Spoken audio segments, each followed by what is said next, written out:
ETV ప్రేక్షకులకి నమస్కారం. Triple X detergent soap శుభమస్తులో ఈ వారం గ్రహఫలం కార్యక్రమానికి స్వాగతం. ముందుగా మార్చి 24వ తేదీ నుండి 30వ తేదీ వరకు మేషాది రాశుల వారికి ఉండే శుభ అశుభ ఫలితాలని, అవసరమైన సందర్భంలో ప్రత్యామ్నాయ మార్గాల్ని తెలుసుకుంటారు. ఆధ్యాత్మిక రహస్యం శీర్షికలో ఈ నెల 27వ తేదీన హోలీ అనే పండుగ వస్తుంది కాబట్టి దాని అసలు పేరేమిటి, ఆ హేళికా పూర్ణిమ అనే అసలు పేరు వెనుక దాగిన రహస్యం ఏమిటి, ఆ విశేషాలన్నిటినీ తెలుసుకుంటారు. ముందుగా నేటి పంచాంగం. స్వస్తి శ్రీ చాంద్రమాన నందననామ సంవత్సరం ఉత్తరాయణం శిశిర ఋతువు పాల్గొన మాసం. ఇక ఈ వారం ముఖ్యమైన రోజుల్ని పరిశీలించి చూస్తే ఈ నెల 24వ తేదీ నృసింహ ద్వాదశి, 27వ తేదీ హేళికా పూర్ణిమ, హోలీ అంటారే అది. ఇక మేషాది ద్వాదశ రాశుల వారి ఫలితాలని క్రమంగా చూద్దాం. ముందుగా మేషరాశి. ఈ వారం మేషరాశి వారి ఫలితాలని పరిశీలించి చూస్తే అశ్విని నక్షత్ర జాతకులకి మంచి గుర్తింపు లభిస్తుంది. వ్యాపారంలో, వృత్తిలో, ఉద్యోగంలో అన్నిటిలోనూ ఆ గుర్తింపుని అలాగే నిలబెట్టుకోవడానికి కృషి చేస్తూ ఉండాలి. భరణీ నక్షత్ర జాతకులకి చక్కనైనటువంటి పేరు ప్రతిష్టలు లభించడమే కాకుండా బంధుమిత్రుల ఆదరణ బాగా లభిస్తుంది ఈ వారం. కృత్తికా నక్షత్ర జాతకులకి పెద్దలతో పరిచయాలు లభించడమే కాక తాము అనుకున్నటువంటి ఏదో వాయిదా పడుతున్నటువంటి పని ఈ వారంలో సంపూర్ణమైనటువంటి విజయ ఫలితాన్ని ఇచ్చి ఆనందాన్ని అలా శరీరం నిండుగా నింపుతుంది. మొత్తం మీద ఈ రాశి వారికి ఈ వారం చాలా అనుకూలంగా ఉంది. ఈ రాశివారు ఈ వారం సూర్య స్తోత్రాన్ని పఠిస్తూ గడపడం ఉత్తమం. ముఖ్యంగా మాట విషయంలో మాత్రం ఎక్కువ తక్కువ లేకుండా ఆచితూచి మాట్లాడడం అవసరం. ఇక ఈ వారం ఈ రాశివారు రుణాలను ఏమాత్రమూ చేయకుండా ఉండాలి. ఈ వారం వృషభ రాశి వారి ఫలితాన్ని పరిశీలించి చూస్తే కృత్తికా నక్షత్ర జాతకులకి నూతన వ్యక్తులతో పరిచయాలు కలుగుతాయి. ఆ పరిచయాలు మంచి లాభాన్ని కలగజేసే అవకాశాన్ని ఇస్తాయి. రోహిణీ నక్షత్ర జాతకులకి కుటుంబం మీద శ్రద్ధ బాగా పెరగడమే కాకుండా శరీర ఆరోగ్యంతో పాటు సంపూర్ణమైన మనశ్శాంతి ఈ వారంలో బాగా కలుగుతుంది. మృగశిర నక్షత్ర జాతకులకి బకాయిలన్నీ వసూలైనటువంటి కారణంగా మంచి ధనం మూటలు మూటలుగా వచ్చే అవకాశం కనిపిస్తోంది. సరైన తీరుగా దాన్ని మదుపు చేసుకోండి, అంతే తప్ప ఇతరులకి ఇచ్చి మాత్రం మనః అశాంతిని పొందొద్దు. ఈ వారం ఈ రాశివారు రాజరాజేశ్వరి స్తోత్రాన్ని పఠిస్తూ ఉండడం ఉత్తమం. ముఖ్యంగా అందరినీ నమ్మకంగా కాలక్షేపాన్ని చేయడం, లౌక్యంగా మాట్లాడుకోవడం అవసరం. ముఖ్యంగా ఈ రాశివారికి ప్రత్యేకమైన సూచన పొదుపు తప్పక చెయ్యాలి అనేది. ఈ వారం మిథున రాశి వారి ఫలితాలని పరిశీలించి చూస్తే మృగశిర నక్షత్ర జాతకులు మొగమాటాన్ని ఏమాత్రమూ పడకుండా ఉన్నది స్పష్టంగా చెప్పగలిగేటటువంటి ఆ చనువుని ఏర్పాటు చేసుకోండి బంధు మిత్రులతో. ఆర్ద్ర నక్షత్ర జాతకులు తమ కుటుంబాన్ని బాగా పట్టించుకోవడమే కాకుండా ఉద్యోగానికి సంబంధించినటువంటి అభివృద్ధి గురించి మాత్రమే ఆలోచించుకోవడం కాకుండా పోటీ పరీక్షలకి కూడా వెడుతూ నిశ్చయంగా పై ఉద్యోగం కోసం ప్రయత్నం చేసుకోవడం అవసరం. పునర్వసు నక్షత్ర జాతకులు తమకున్నటువంటి ఆస్తుల్ని అమ్మి కొత్త ఆస్తుల్ని సమకూర్చుకోవడం కోసం మరికొంత సొమ్మును పెట్టి కొత్త ఆస్తిని స్వీకరించుకోవడం అవసరం. ఈ వారం ఈ రాశివారు లక్ష్మీ అష్టోత్తర శత నామాల్ని పఠిస్తూ గడపడం ఉత్తమం. చాలామంది మిమ్మల్ని ప్రశంసించే అవకాశం ఉంది కాబట్టి ప్రశంసలకి లొంగిపోయి జీవితాన్ని పాడు చేసుకోవద్దు. ముఖ్యంగా ఈ వారం ఈ రాశివారు అనుభవజ్ఞుల సలహాలని తీసుకుని మాత్రమే ఏ పనైనా చేయాలి. ఈ వారం కర్కాటక రాశి వారి ఫలితాలని పరిశీలించి చూస్తే పునర్వసు నక్షత్ర జాతకులు తమ గృహంలో మార్పుల్ని కానీ చేర్పుల్ని కానీ చేస్తారు. పుష్యమి నక్షత్ర జాతకులకి విదేశీ ప్రయాణ సూచనలు బాగా కనిపిస్తున్నాయి. విదేశానికి వెళ్ళడం కూడా ఉత్తమమే. ఆశ్లేష నక్షత్ర జాతకులకి ధన లాభంతో పాటు ఆరోగ్యంలో కూడా చక్కనైనటువంటి మార్పు కలుగుతుంది కాబట్టి సుఖ సంతోషాలతో గడుపుతారు ఈ వారం అంతా కూడా. ఈ వారం ఈ రాశివారు నవగ్రహ స్తోత్రాన్ని పఠిస్తూ గడపడం ఉత్తమం. పిండి కొద్ది రొట్టె అనేటటువంటి సామెత ప్రకారం తగినంత మాత్రమే వ్యయం చేస్తూ ఉండాలి. ఇక ముఖ్యంగా ఈ రాశివారు ఈ వారం కోపాన్ని అదుపు చేసుకోకపోయిన పక్షంలో నష్టపోతారు. ఇక ఈ వారం సింహరాశి వారి ఫలితాల్ని పరిశీలించి చూస్తే మఖా నక్షత్ర జాతకులు తాము అనుకున్నటువంటి ప్రణాళిక ప్రకారం పనులన్నింటినీ సకాలంలో పూర్తి చేసుకుని చెప్పలేని సంతోషాన్ని పొందుతారు. పూర్వ ఫల్గుని నక్షత్ర జాతకులు సరైనటువంటి ప్రణాళికని ఇంతకు ముందు వేసుకోని కారణంగా కొద్ది ఇబ్బందులకి లోనవుతారు, కానీ మొత్తానికి కార్యాన్ని పూర్తి చేయగలుగుతారు శ్రమ మీద.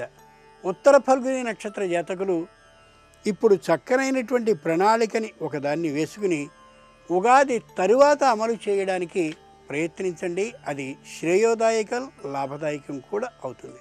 ఈ వారం ఈ రాశివారు లక్ష్మీ నృసింహ కరావలంబ స్తోత్రాన్ని పఠిస్తూ ఉండడం ఉత్తమం. నిరుత్సాహపరులైనటువంటి వాళ్ళతో కలిసిమెలిసి తిరగకుండా ఉండడం అవసరం. ముఖ్యంగా మానసిక ప్రశాంతత కోసం ఈ వారం ఈ రాశివారు వినోదయాత్రని చేయడం ఉత్తమం. ఇక ఈ వారం కన్యారాశి వారి ఫలితాలని పరిశీలించి చూస్తే ఉత్తర ఫల్గుని నక్షత్ర జాతకులు తొందరపాటు తనంతో లోపల ఉన్నటువంటి రహస్యాన్ని బయటపెట్టకుండా ఉండండి. హస్త నక్షత్ర జాతకులు చక్కనైనటువంటి ఆలోచన కలిగిన వాళ్లే అయినా తమ ఆలోచనని తమలోనే ఉంచుకోవడం వల్ల నష్టపోయే అవకాశం ఉంది. కాబట్టి దాని గురించి మీకు ఎవరైతే ఇష్టలుంటారో వారికి తెలియచేసి సూచనని, సలహాని తీసుకుని ఆ పనిని ముగించుకోవడం అవసరం. చిత్తా నక్షత్ర జాతకులు చక్కనైనటువంటి రుణాన్ని పొంది కొత్త వ్యాపారానికి సంబంధించిన ప్రణాళికని రచించుకోవడం అవసరం. ఈ వారం ఈ రాశివారు సుబ్రహ్మణ్య స్తోత్రాన్ని పఠిస్తూ గడపడం ఉత్తమం. ముఖ్యంగా ఈ రాశివారు ధర్మ పద్ధతిని మాత్రమే సంపాదించడం సరైనటువంటిది అనే విశేషాన్ని బాగా గమనించాలి. బంధుమిత్రులతో కాలక్షేపం చేస్తూ ఈ వారాన్ని గడపడం అవసరం. ఈ వారం తులారాశి వారిని పరిశీలించి చూస్తే చిత్తా నక్షత్ర జాతకులకి ఆరోగ్య భంగం అయ్యేటటువంటి అవకాశం కనిపిస్తోంది. కాబట్టి సరైన సమయానికి తిండి, సరైన సమయానికి నిద్ర అత్యవసరం జీవితానికి నా యథార్థాన్ని గమనించండి. స్వాతి నక్షత్ర జాతకులకి మాట తొందరతనం వల్ల కలహం వచ్చే అవకాశం ఉంది. కాబట్టి మాట తొందరగా మాట్లాడకుండా 2 మాటలకి ఒక్కొక్క మాట చొప్పున మాట్లాడుకుంటూ వెళ్ళండి. మొత్తం లాభం అంతా మీదే. విశాఖ నక్షత్ర జాతకులు చాలా ఆనందంతో సుఖ సంతోషాలతో గడపగలుగుతారు. ఎప్పటి నుంచో ఎదురు చూసినటువంటి శుభవార్తలన్నీ మూటగట్టుకు మీ దగ్గరకు వస్తాయనే యథార్థాన్ని మర్చిపోకండి. ఆనందంగా ఉండండి. ముఖ్యంగా ఈ రాశివారు ఈ వారం గణేష స్తోత్రాన్ని పఠించండి. మీలో వస్తున్నటువంటి కొత్త మార్పుని బాగా స్వాగతిస్తూ అలాగే గడపండి. ఈ వారం ఈ రాశివారు ముఖ్యంగా ఆర్థిక విషయాల పట్ల అప్రమత్తంగా ఉండడం అవసరం. ఈ వారం వృశ్చిక రాశి వారి ఫలితాలను పరిశీలించి చూస్తే విశాఖ నక్షత్ర జాతకులకి స్థాన చలన అవకాశాలు కనిపిస్తున్నాయి. అది మంచికే తప్ప చెడుకి ఏమాత్రమూ కాదు అని అనుకోండి. అనురాధ నక్షత్ర జాతకులకి ప్రారంభించి అలా నడుస్తూ ఉన్నటువంటి పనుల్లో తాత్కాలికమైనటువంటి విఘ్నాలు కలిగే అవకాశం ఉంది. ఆ విఘ్నానికి భయపడద్దు. అలా పనిని కొనసాగించుకుంటూనే వెళ్ళండి. నిశ్చయంగా సుఖంగా ముగుస్తాయి నిర్విఘ్నంగా. జ్యేష్ఠ నక్షత్ర జాతకులకి కొత్తదైనటువంటి ఉద్యోగంలో ప్రవేశించగలిగిన అవకాశం ఉంటుంది. కానీ తాత్కాలికమైనటువంటి భయం మనసులో పీడిస్తూ ఉంటుంది. భయం ఏమాత్రమూ పొందద్దు. ఈ వారం ఈ రాశివారు ఆంజనేయ స్తోత్రాన్ని పఠించడం కానీ, సుందరకాండ పారాయణం కానీ ప్రారంభించడం మంచిది. వారం వారం చేయడం ఉత్తమం. అనవసరమైనటువంటి ఆలోచనల్ని ఏమాత్రమూ చేయకండి. ఇక ముఖ్యంగా ఈ రాశివారు ఈ వారం మనశ్శాంతి కోసం విహారయాత్రని చేయడం అవసరం. దైవ తీర్థక్షేత్రాలకు వెళ్ళడం కాదు.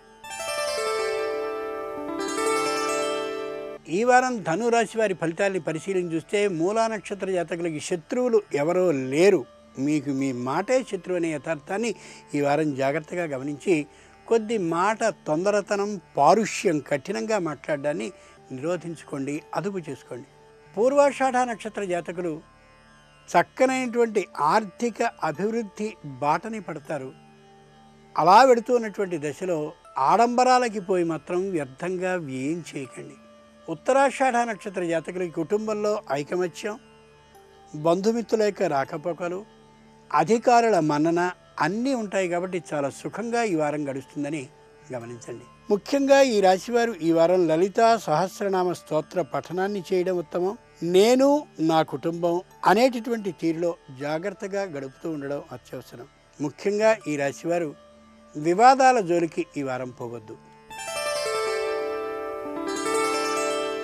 ఈ వారం మకర రాశి వారి ఫలితాలని పరిశీలించి చూస్తే ఉత్తరాషాఢ నక్షత్ర జాతకులకి సరి అయినటువంటి వేళకి తిండి, సరి అయినటువంటి వేళకి నిద్ర లేకుండా విపరీతమైనటువంటి ఒత్తిడి వృత్తి, వ్యాపార, ఉద్యోగ, పరిశ్రమల్లో కలుగుతుంది. అది ధన ఆదాయాన్ని బాగా ఇస్తుందని గమనించి కొద్ది ఈ విషయాల పట్ల శ్రద్ధతో ఉండడం అవసరమని గమనించండి. శ్రవణ నక్షత్ర జాతకులకు కూడా వ్యాపారం బాగా అభివృద్ధి చెందే అవకాశం కనిపిస్తుంది కాబట్టి పనిని వాయిదా వేయకుండా శరీరాన్ని ఉంచి ఆ పనిని జాగ్రత్తగా చేయడం కోసం ప్రయత్నించండి. ధనిష్ట నక్షత్ర జాతకులకి మనోవేదన కలిగించే ఒక వార్త వచ్చే అవకాశం ఉంది. అంత మాత్రం చేత భయపడకండి. ఏదో జరిగిపోతుందని ఏమాత్రమూ ఊహించకండి. పరమ ధైర్యంగా ఉండండి. ఈ వారం ఈ రాశివారు అన్నపూర్ణ స్తోత్రాన్ని పఠిస్తూ ఉండడం చాలా అవసరం. ఆరోగ్య విషయంలో పరమ శ్రద్ధని వహించడం అత్యవసరం. అన్నిటికీ మించి సరైనటువంటి వేళకి తిండి, నిద్ర లభించదు అనే ప్రదేశానికి ప్రయాణం వచ్చినట్లయితే వాయిదా వేసుకోవడం అవసరం. ఇక ఈ వారం కుంభరాశి వారి ఫలితాలని పరిశీలించి చూస్తే ధనిష్ట నక్షత్ర జాతకులు ప్రతి క్షణం తమ వ్యాపార భాగస్వాములతో మాట్లాడుతూ అనుక్షణం వృత్తి, ఉద్యోగ, వ్యాపారాల విషయంలో మెళకువని పాటించడం అవసరం. శతభిష నక్షత్ర జాతకులు తాము చేస్తున్నటువంటి ఉద్యోగంలో మహా శ్రద్ధని వహించడం అవసరం. పూర్వాభాద్ర నక్షత్ర జాతకులు తమ ఇంటిని ఎక్కువసేపు పట్టించుకుంటూ పిల్లల చదువు అలాగే పిల్లల అభివృద్ధి గురించి పట్టించుకోవడం చాలా అవసరం ఈ వారం. ఈ రాశివారు ఈ వారం అంతా దుర్గా సహస్రనామాలు కానీ దుర్గా అష్టోత్తర నామాలు కానీ పఠిస్తూ ఉండడం అవసరం. ఇతరులతో చక్కనైనటువంటి సహాయ సహకారాలు వారికి చేస్తూ వారి నుంచి సహాయ సహకారాలని పొందడం కూడా మంచిది. ఈ వారం ఈ రాశివారు ముఖ్యంగా ఆధ్యాత్మికమైనటువంటి ఉపన్యాసాలని అలాగే భజన కాలక్షేపాలని చేస్తూ మనశ్శాంతిని పొందడం అవసరం. ఈ వారం మీనరాశి వారి ఫలితాలని పరిశీలించి చూస్తే పూర్వభాద్ర నక్షత్ర జాతకులు కొత్త వ్యాపారాన్ని ప్రారంభించాలనే ఆలోచన కంటే ఉన్న వ్యాపారాన్ని స్థిరం చేసుకోవడం, గట్టి చేసుకోవడం ఉత్తమమైన యథార్థాన్ని గ్రహించండి. ఉత్తరాభాద్ర నక్షత్ర జాతకులు స్థానచలనంతో పాటు ఉద్యోగపు మార్పు మంచిదేమో అనుకుంటారు కానీ చెయ్యవద్దు. రేవతి నక్షత్ర జాతకులు ఆర్థికంగా పుష్టిని సాధిస్తారు. ఏం చేయదలిచినప్పటికీ ఉగాది తరువాత చేద్దామనేటటువంటి స్థిర చిత్తంతో ఉండండి. ఈ వారం ఈ రాశివారు సరస్వతి స్తోత్రాన్ని పఠించడం ఉత్తమం. చక్కనైనటువంటి మానసిక వికాసాన్ని కలిగించేటటువంటి పుస్తక పఠనం చేయడం శ్రేయస్కరం. ముఖ్యంగా ఈ రాశివారు కొత్త వ్యాపారానికి సంబంధించిన ఆలోచనని ఈ వారం అమలు చేయడం ఉత్తమం కాదు.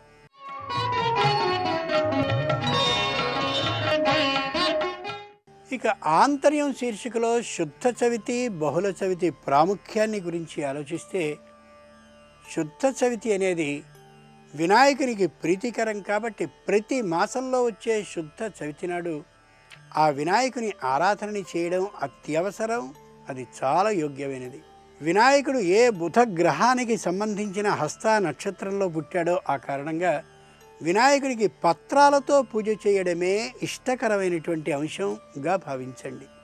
ప్రత్యేకంగా మిగిలిన వస్తుద్రవ్యాలని తెచ్చి పూజించాల్సిన అవసరం లేదు. పత్రాలతో పూజించండి. బిల్వ పత్రాలు, ఇతరమైనటువంటి పత్రాలు ఏ పూజనైనా సరే స్వీకరించే స్వామి వినాయకుడు మాత్రమే.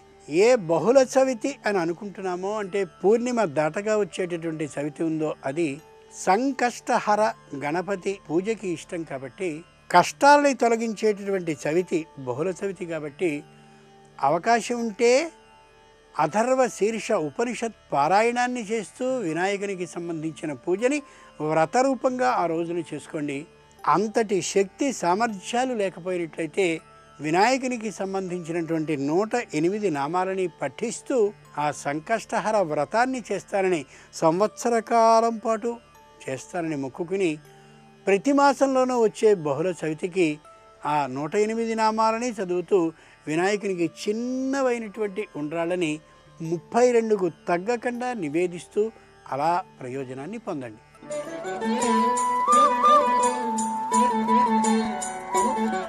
ఇక ఆధ్యాత్మిక రహస్యం శీర్షికకు వస్తే హోలీ గురించి అనుకోవాలి.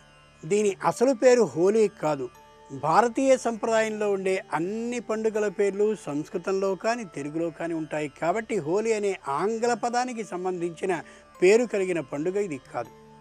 ఇది కాముని పున్నమి, అంటే భార్యాభర్తలు వినోదంగా నిర్జనమైనటువంటి ప్రదేశానికి వెళ్ళి రాత్రి సుఖ సంతోషాలతో గడిపి తిరిగి రావాల్సినటువంటి రోజు అని పురాణం చెప్తున్నటువంటి మాట. ఇక లౌకికంగా అయితే శివరాత్రికి 15 రోజులకి ఈ హేళికా పూర్ణిమ వస్తుంది, అంటే వినోదంతో గడపదగిన పూర్ణిమ వస్తుంది. ఈ హేళికా పూర్ణిమ నుంచి 15 రోజులకి ఉగాది రాబోతుంది. కాబట్టి లౌకికమైన రహస్యం ఏమిటంటే ఉగాది నుంచి పని ప్రారంభించి చేయవలసిన ఏ కార్యక్రమాన్ని ఒక వ్యక్తి నిర్దేశించుకుంటాడో మనసులో, దానికి సంబంధించిన ఆలోచనని ఇదిగో శివరాత్రి నుండి ఈ హేళికా పూర్ణిమ వరకు చేయాలి. ఈ హేళికా పూర్ణిమ నుంచి ఆ ఆలోచన చేసినటువంటి దానికి సరిపోయేటటువంటి వస్తుద్రవ్యాలన్నిటినీ ఉగాది వరకు సమకూర్చుకోవాలి. ఉగాది నుంచి పని ప్రారంభించాలి. ఉదాహరణకి ఒక ఇంటికి సంబంధించిన మరమ్మతులని చెయ్యాలి అంటే ఏమేం చేద్దామనేటటువంటి ఆలోచన అంతా కూడా శివరాత్రి నుంచి 15 రోజుల పాటు ఉన్నటువంటి సమయంలో హేళికా పూర్ణిమ వరకు ఒక ఆలోచన చేసుకుని నిర్ణయానికి రావాలి. అక్కడి నుంచి మరమ్మతులకు కావలసిన వస్తువులు ఎలా, ఆ వస్తువుల్ని కొనడానికి కావలసిన ద్రవ్యం ఎలా అనేది ఉగాది వరకు ఆలోచించుకోవాలి, సమకూర్చుకోవాలి.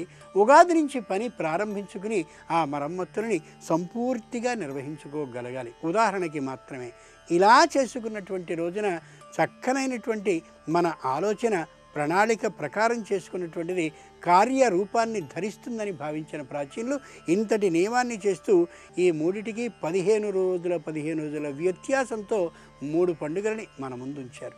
ఈ హేళికా పూర్ణిమ నాడు రాబోయేటటువంటి ఉగాదిని స్వాగతించాలి.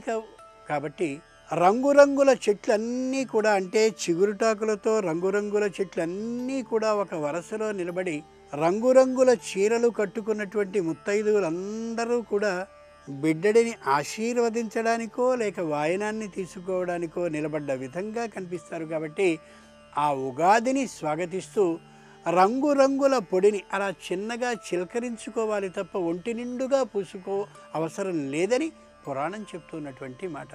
కాబట్టి రంగురంగుల్ని చిలకరించుకోవడం అనేది ఈ రంగుల చిగురుటాకులతో చెట్లు ప్రకృతి మనకి కనిపించబోతోందనేందుకు సూచికగా వస్తోందనే యథార్థాన్ని గమనించుకోగలగాలి. ఇవి ఈనాటి XXX డిటర్జెంట్ సోప్ శుభమస్తు కార్యక్రమంలో ఈ వారం గ్రహఫలం విశేషాలు. తిరిగి రేపటి శుభమస్తు కార్యక్రమంలో రాశి ఫలాలతో పాటు వాస్తు విశేషాలని కూడా తెలుసుకుంటారు. ఇక పైవారం శుభమస్తు కార్యక్రమంలో ఆంతర్యం శీర్షికలో శుద్ధ పంచమి బహుళ పంచమిలో దాగున్న విశేషాలని, ఆధ్యాత్మిక రహస్యం శీర్షికలో అన్నప్రాశనం అని చేస్తారు, దాని ప్రాముఖ్యం ఏమిటి, ఆ యథార్థాన్ని తెలుసుకుంటారు. అంతవరకు సెలవు. నమస్కారం.